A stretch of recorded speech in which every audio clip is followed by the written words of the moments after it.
Mesdames, Mesdemoiselles et Messieurs, bonjour. Je me présente Yannick Seyer. Je suis polytechnicien en nouvelles technologies de l'information et de la communication. Dans ce 5e cours de gestion de projet informatique, je vous propose de voir ensemble comment coordonner les contributeurs et les intervenants dans un projet. Je vous souhaite un excellent cours à tous. Avant de commencer, je voudrais vous présenter les rôles respectifs à la fois des contributeurs et des intervenants. Un contributeur est une personne qui prend part à la réalisation de votre projet.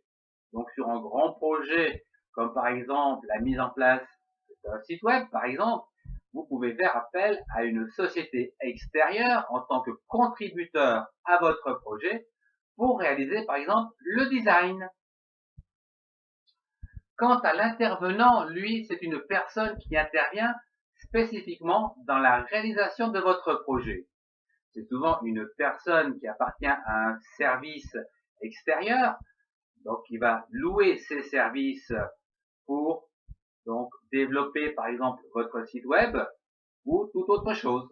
Voilà donc le rôle de l'intervenant et du contributeur. Voyons comment illustrer la coordination d'un contributeur et d'un intervenant au travers un exemple simplifié comme celui-ci par exemple, la mise en état d'un appartement avant l'emménagement. Voyons pour commencer un extrait synthétique du cahier des charges afin de réaliser notre projet. Nous voulons que la commande, à savoir papier peint et la peinture, eh bien, soit réalisée en même temps que le sol. Sachant qu'ici, pour obtenir le papier peint et la peinture, nous avons un délai d'une semaine. Nous pouvons dire également que la peinture, les travaux de peinture vont prendre 4 jours et ne seront réalisés qu'après la fin du sol.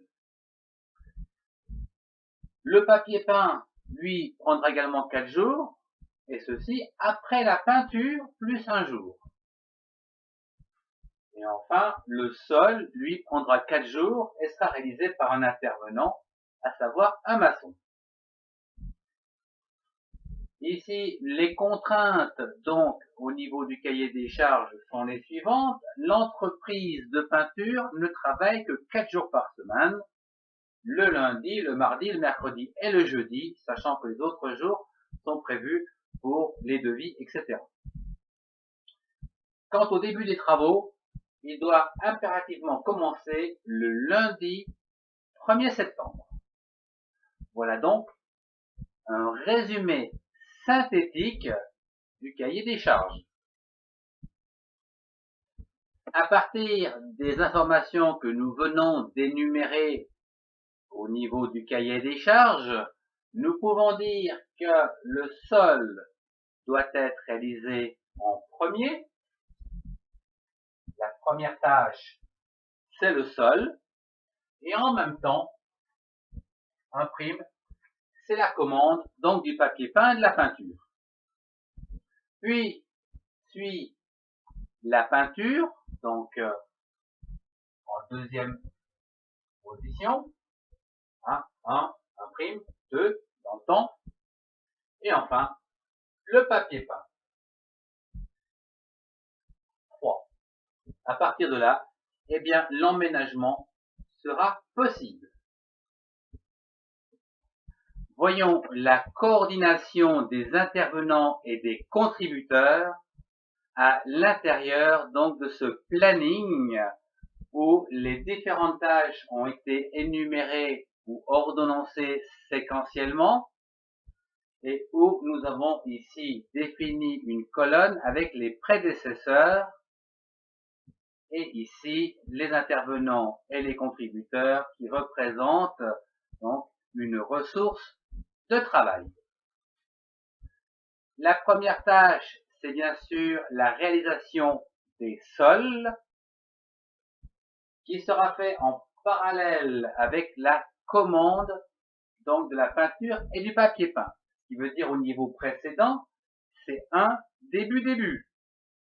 Donc, les deux tâches ici seront faites en même temps, sachant que la première sera réalisée donc par un maçon, c'est donc un intervenant qui va entrer dans votre projet pour réaliser vos sols.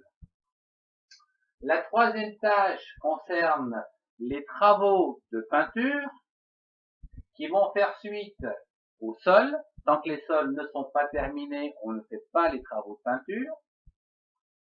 Puis, dans la quatrième tâche, eh bien, ce sont les travaux de papier peint qui vont être réalisés que lorsque le 3 est terminé, plus un jour.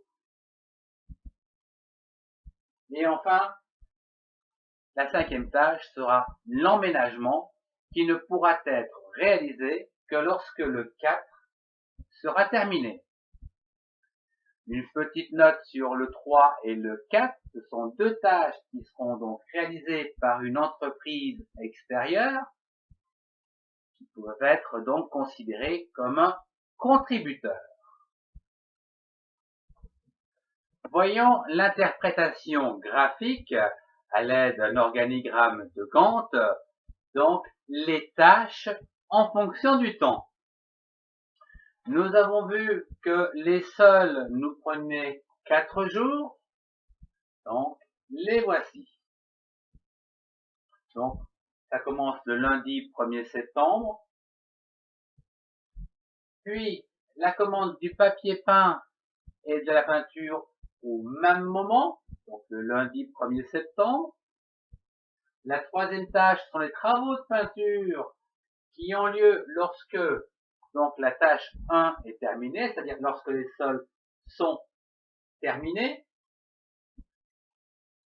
Il faut savoir que normalement, donc ça devrait partir ici, mais étant donné que l'entreprise ne travaille pas le vendredi, le samedi et le dimanche, nous avons là un décalage de 3 jours pour repartir sur le lundi. Ce qui veut dire que les travaux de peinture auront lieu quasiment une semaine plus tard et vont durer 4 jours. Suite à cette tâche, nous avons donc les travaux de papier peint, qui vont être consécutifs à la peinture, la fin des travaux de peinture plus un jour pour le séchage que j'ai ici assuré. Sachant que de toute façon, cette journée est prise dans le vendredi, samedi, dimanche, les travaux donc de papier peint ne commenceront que le lundi suivant pour 4 jours. La cinquième tâche concerne l'emménagement et va prendre 4 jours. Elle est consécutive, bien sûr, à la fin des travaux de papier peint et durera le temps qu'il faut, quel que soit le jour. Puisqu'ici, nous n'avons pas de contrainte sur le jour de la semaine pour emménager ou pas. Ce qui veut dire que notre projet aura duré au total 1 semaine, 2 semaines, 3 semaines et 1 jour. Voilà, la coordination donc des contributeurs et donc aussi donc des prestataires qui vont aider au projet pour qu'il se réalise. Ce cours touche déjà à sa fin. Je vous remercie de l'avoir suivi. Au revoir et à très bientôt.